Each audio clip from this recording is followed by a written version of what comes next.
in what was possibly the worst game I've ever seen us play this season. Like, bro, that was the worst game. And I swear I was getting a headache because I heard more whistles throughout that 90 minutes than Notting Hill Carnival gets during the summer, bro. Like, it don't make no sense what that game was, bro. Oh my, I'm disgusted, bro. I'm disgusted. What's happening, everybody? It's full-time trip back in the building, man. Porto 1, Arsenal 0 at the Dragao. Man, pisses me off, bro. They got such a nice stadium name, but it's not nice today, bro. It's not nice today. Like, comment, subscribe, all that good stuff, but that was disgusting, bro. That was disgusting. I find very, very little satisfaction in being this, I guess bothered in the lead up to the match. I feel like just I'm not even like a vibes is dictating the thing person. You know what I'm saying? I'm not that type of person. But everybody complaining about the Martinelli role and stuff like that in the lead up to this match. I thought again the Jorginho would have been a cool shout. I'm not mad at them going unchanged, but you know, in hindsight, stuff was 2020. So maybe his inclusion from the start of the match maybe would have been a bit more beneficial for us to find certain pathways when they're again playing centrally or trying to block out spaces centrally. I don't know, but just to put it all together, it just feels like inexperience. It just feels like inexperience and a bit of a lack of composure in crucial moments. And again, not the game, in crucial moments of the game.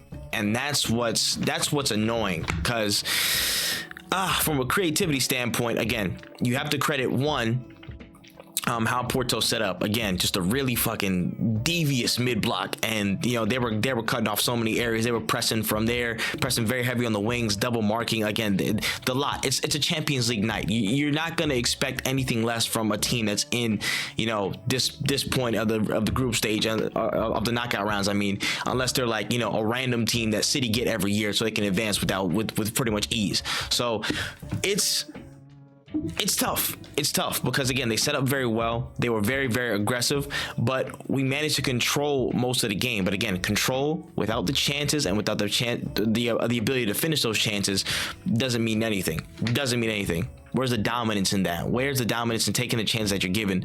And there was several points where we should have. I think there was at least a couple of points, especially off of a set piece from that Trossard was on the end of, I think, that just really came to mind, and didn't happen, didn't go through. Not really any subs. I mean, again, we looked nervy. We looked like things were a little bit second guessing. The vertical passing today was abysmal. I'm not even gonna lie. There was at one point barely any attempts to switch it to Martinelli, switch it to Saka, try and get some isolation on the wings quickly to move their block around and hopefully get some openings. It didn't even start to relatively move until like maybe 15-20 minutes into the half. Maybe that's when we saw a little bit more of it. I remember Rice. I think Rice attempted one. I think Odegaard passed one. White definitely got one to Havertz. That was on the other side that entered our final third in the first half, but it wasn't enough. It wasn't enough, and the balls weren't quality overall. Like, it was just, oh my gosh, it was woeful. It was woeful. And on top of that, not to mention this fucking referee, bro. Oh man, I'm going to go in. I'm giving a referee rating this episode. Now, I rarely do them anymore, and the only time I do them was when something's gone wrong. I don't understand how every set of contact, every piece of contact is a foul, bro. How many things were given against us today? Again, there were things that went for us, but that's still the problem of it was such a soft game to call. Like, I don't know how every 50-50, every little challenge, everything was deemed a foul off of rip. There was a point where we had a corner and the Porto keeper, another player, stepped on his own keeper. You know what I'm saying? And he went down, and he automatically called it as a foul against. And the replay showed he kicked his own keeper. White just went past him. Like, it's just so much of that was like his PGMO tryout, bro. That was his PGMO tryout. I don't know what else to tell you. That was just a frustrating day. And honestly, again, there's no away goal rule, so I'm not mad at the draw. I wouldn't be entirely mad at the draw going there. But right at the end, schoolboy mistakes and inexperience. Listen, we get it, but the ball, try and carry the ball out. Martinelli, I don't think that was the right move to try and play that through, and then look what happens. You know what I'm saying? Counterattack happens, to get too much space. Raya's off his line, and boom. it's a goal, and now we have even more work to do to get 2 goals minimum. You know what I'm saying? 2 goals minimum, because I don't know what they're planning to do. They're probably planning to park the freaking bus or whatever. But we have more work to do with the Emirates in the return leg, and it's just, it was sickening, bro. It was sickening. It just wasn't enough. It wasn't enough. We mitigated a lot of what they did, true, but we didn't platform ourselves well enough to win that game. We didn't. That's a simple fact. That's what it is, and we just got to make it up in the second leg. That's really it, man. I really wish it could have been a better return to the knockout stages than what we showed today, but you know, it is what it is. You got to chalk it up, bro. That just, it just pissed me off. It just pissed me off, man. And again, the whole narrative's gonna jump back up, and everything's gonna do that. You just gotta ride it through. You just gotta ride it through and see what happens, man. Because we have to pick up. We have to pick up. We didn't take our chances. We weren't confident and brave enough in our passing, especially in the first half. The nerves got to us very, very heavily, and it just was a very, very shaky game that turned into a bad game, and I feel like the nerves got to us in the end with some of the decisions that were being made. Now, again, people have been saying, in times like this, having somebody like a Gabriel Jesus, having somebody like Zinchenko would have been valuable today, and I agree. Again, them not being here, we definitely took a hit. Zinchenko, primarily for me, being able to control the game and to just take responsibility in the build-up, maybe draw a bit more players, have to play a little bit sharp, and with him inverting and picking certain passes, picking vertical passes specifically that are going to progress the ball a little bit further. Again, not to say QBR had an absolutely terrible game, but Zinchenko's presence probably would have been a bit more warranted given, this or Timber, but Timber's out of the question until at least next month. So I'm saying Zinchenko for that sake.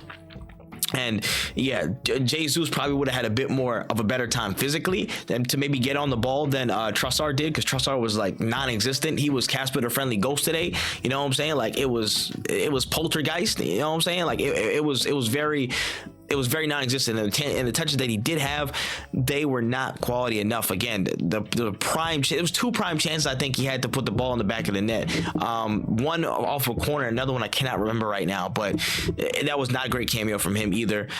Just looked really mitigated, and just wasn't that, man. We have to erase this precedent in away fixtures in the Champions League this season for this group. I'm not talking about the history. I'm not talking about all that stuff, bro. This is a new group, and I'm setting this expectation. Away from home, we're usually very, very good. And I feel like we've controlled portions of this game and a lot of this game, even though they pressed us heavy. But we have to make the most of our opportunities. Thierry Henry said it. It's not about getting a new striker and stuff like that, which that can happen, cool. But we need to put that getting a new striker in the summer and doing all this stuff and improving as a team on top of finishing the chances that we already create for ourselves. We have to finish the dinner that we put on our own plates, or else what's the point, man? Shoot, I don't even think I got a man of the match today. I'm gonna be real. I don't even know if I have a man of the match on this one. It was just shocking today. Probably the highest rated player. I won't say man of the match. That'd probably be 1 or 2 people. I would say throughout most of the match, probably the most consistent player for large portions of it was David Raya. I think he again, for most of the stuff that he was dealing with, I think he had a solid game. I think he handled, again, any dangerous moments, crosses into the box, any kind of odd shot, handled it very well, kickstarted a lot of things, and at least attempted to kickstart a lot of things. Very comfortable up until that last moment, man. Was caught off his line, and then the shit went downhill from there, man. And it's just a tough day in the office. And again, you can't chalk it up, because I think he had, again, out of the lot, he had a pretty solid performance, but out of that, it was dead. It was dead from there in the end because of that one shot, man. That one shot. There's the only second shot on target. You know what I mean? But we had none. So fuck you gonna do. Ben White, I think he had a pretty decent game. I give him like a 6.5. I think he didn't have a bad game. It's just so many different fouls and stuff that were just so annoying in this stage. I don't think he was the worst of the defense. William Saliba gets a 5.5 today. Uncharacteristic. I'll give him a 6. Uncharacteristically, shaky, nervy, maybe a little bit leggy, maybe a little bit tired. And you have to beg the question, does the absence of Tomiyasu and maybe some potential defensive reinforcement put a little bit more pressure on this boy? Put a little bit more pressure on him. We know what he can do. We know his ability. We know he's a Rolls Royce. But again, coming into this environment, didn't have the best of games. And I feel like that just permeated through the rest of the squad. Not sourcing from him, but that was just a byproduct of them being in that environment, just being nervy. And it didn't look as confident from the start. I think people did grow into the game. There was, again, they're trying to be a little bit more snappy, but it was just that sense of trepidation at some points, or maybe a little bit of lack of awareness in the moment, which might have caused some shaky instances. But there was a sequence where I think he came up against Galeno, and like it was an elite 1v1 sequence where he just kind of guided him out, even though he was on. Galeno was like really bad, like he was bounding, he was ready to get in there, get in the box and score. But Saliba had a really good stint there. But I'll say a 6. Overall, I think he just did look shaky in comparison to a lot of other people. Gabriel, I think I'll give a 6 as well. Actually, you know what? Gabriel, I think he's a 6.5. I think he did handle himself pretty well aerially, and again, I think he handled most of the fouls and challenges pretty well. Again, just the ref is the ref. I can't say much about it, but there's that. Kiwior, I think I'll give a 5.5. I think he was looking very good to me, and I think he played a really good pass in the first half that unleashed Martinelli for something that didn't really pan out. But I think at some point in the second half, he just hit like a break. He just hit a wall, man. I feel like it was just energy was just sapped, and he let wingers right past him. Maybe it was because he was on a yellow. I think he was on a yellow. Again, the ref. Oh, this referee is just fucking. Listen, I'm hungry. I'm about to get pissed off. I'm trying not to be, but whatever. I just didn't think it was, again, the best showing from Kiwior, and he looked really, really sapped of energy after a certain point in the second half. There's that. Odegaard, I'll give a 6.5. I think Odegaard was probably, again, one of our better players alongside David Raya. I feel like where the pockets in possession and playmaking probably weren't there today, his ability to press and be active off the ball and just help as much as you can on defense and be intense as you can in the press, that was always there. That never let up, so that was fair. But again, finding those opportunities, finding those vertical balls, and the responsibility to play, again, more incisive passing, whether it be that diagonal ball to help speed up the play, move the block, and potentially create an opportunity. That didn't happen too often. Again, maybe he did it once or twice, but I didn't see it come off as often as I would have liked. And again, I think the onus, especially when we're playing such a high line, especially when we have maybe a bit more time on the ball than other teams to do that, I think the onus is on, again, a couple of the midfielders that are, again, in those pocket positions that can play that ball, in Odegaard and the next person I'll mention. And again, the players like Ben White, Kiwior, again, in time Saliba and Gabriel as well, the back line and a couple of midfielders that are in those pocket positions in the bottom of the box midfield. If they see that opportunity to take it and create a cross field, create a vertical ball, create that cross, that switch, they need to do it. They need to take it as much as possible if they're being stifled in the central areas through a mid block. That's just my stance on it, though. I feel like that's something that I've wanted more of, especially this season, where people are very much either in a very low block or they're in a very aggressive mid block, and we need to get some service to our wingers. With Martinelli way out there ready to receive something again on 1v1, and Saka's kind of ready to receive it, at whatever intermittent length that he's at. So there's that. Declan Rice gets a 6. Unfortunate.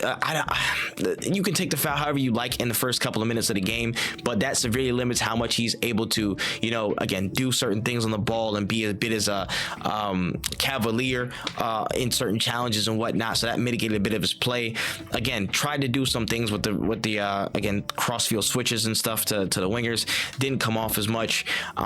Again, did the best he could given that situation and stuff. Still worth his weight in gold. I'm not gonna sit here and lie to y'all. Still worth his weight in gold, but just not the best performance out there. Havertz, I'd say a 6.0. I feel like overall, again, I think he won his duels probably, again, the most out of people. Aerial ball won those pretty easily. But nothing much to do outside of that. But Kyle Saka, I give a 6.5. I feel like overall was good, just not too many options that he could have provided. Honestly, I take some points off. I say a 6.0 just for the crossing and corners. I wish his corners would have been a little bit sharper. Maybe the movement would have been, maybe the movement in the box from our players who are on those corners maybe would have been could have been a little bit more better. But I just wanted those set pieces to be a little bit more sharper for him, those corners specifically. So wanted that. Trossard gets a 4.5. Trossard, I don't think he was anywhere near existent today. Again, like I said, goal settings, man. The 2 chances that he got, he fluffed like very, very bad. I don't think he really got any touches on the ball. Maybe it would have been a better choice today to bring in Jorginho and just start Kai Havertz in the 9 and provide a bit more of that physical presence and still have the ability to, for him to invert, drop deep, and open up some spaces for Martinelli and Saka centrally. That could have been a thing, but decide to go unchanged, which I wasn't mad at the start. But again, in retrospect, things might be a little bit different if they're going to be that physical and that aggressive in the mid block. So there's that. Martinelli, just for that decision, he has to get a 4.5 as well, man. I give him a 5. I think overall his performance was better than Trossard's, but that decision has to knock him down some points, man. That decision at the end of the game, just inexperience, and that's kind of typified this performance tonight. We probably could have just seen it out for the 0-0, and at least if you did see that, you could have lifted it a little bit higher to try and let that go. I feel like there was another instance. I can't remember what game. There was a ball. I don't know if it was him or not, but whatever. That's by the by. I'm not going to pile on this kid. Again, I think he's played very well in the past 2 games for us. Again, he just doesn't have the GA to show it. But that decision making at the end wasn't on. He's got to take that on the chin, roll on to the next game, and we'll see what happens. Again, we only had 1 sub this game, which was surprising to me. It was Jorginho, but it was a needed sub. But again, only 1 was a little bit surprising. Probably playing for a more conservative game. But that gets a 7. I think Jorginho played very well and grew into the game pretty quickly after a rough couple of minutes starting out. Let me see. Referee, negative 8,756,485. What the fuck was that performance? What was that? What was that reffing, bro? Everything was a foul. Every 50-50 was a foul. Everything, all the Porto players did. Grab ball, fall over, or grab man, fall over, grab ball on floor, foul. It worked every time like a charm. I don't understand how you give it up. You give it up. I don't understand the blankness in your mind, the sandpaper that is combed over the folds of your brain to allow that to happen. I don't get it. I don't get it how soft all those fouls were, and they just let it go. They let so many things go, and I'm like, bro, how do you give them that much license to play? And I bet you in the return leg, they're not going to give us any leeway, bro. I don't care if I'm sounding biased or not. Look at the performance in the ref today, man. Just look at what he was doing. Ridiculous. Negative 8 million, whatever number I said, but it's above negative 8 million, bro. Trash referee. And PGMOL, FA auditions, bro. Y'all gonna sign them up, man. Y'all about to say Mike Dean and all them, man. Man, listen. Gonna piss me off. I don't even know if that piss me off. Anyways, Arteta, I'd say he gets a 6.5 today. I think the lineup, again, unchanged, wasn't necessarily wrong. Jorginho could have been the big what if he was there to start. And the substitutions, again, outside of Jorginho, there was nothing. I really think the game could have used maybe an Emil Smith Rowe to get some energy through the midfield, to try and get something, maybe connect a little bit more 1-2 sharper passing, maybe connect a running, carry the ball into the box, could find a breakaway centrally as the game opened up a little bit more in the latter stages. Fabio Vieira, if he was fit, again, getting a final ball or potentially using the ball striking, the technique that Fabio Vieira has to switch the play more. I think that could have been a help, but nah, no dice. So we just got to take that on the chin and do the exact same thing, and hopefully change the result on the weekend when we play Newcastle. We're going to do basically the exact same shit that we saw today. That's going to be fun. And then we have to go into the return leg. We got to get something out of it, man. We can't crash out. We can't do that, man. We have to stand up and be counted. If we're going to say we're a serious team, if we're going to say we're one of the best teams in the world, we have to go to that return leg and we have to blow them out the water. Simple as. Nothing else. All I got to do is, all we got to do is back this team. Back them, believe them, man. We got to believe they can do it, man, because they can. They can beat any team in the world, but today just wasn't their day. You got to stay switched on, and hopefully they take that on the chin and learn fast. because again, the return leg's approaching, and we gotta get to the next round. We have to. We can't let this stop us. That's all I gotta say. Let me know in the comment section how you felt about the game, everything, the results, all the performances. What's up next for us? How you feeling? Yeah, man. Let's go. COIG. That's all I got. Peace out, man. We still up though. Up the gun.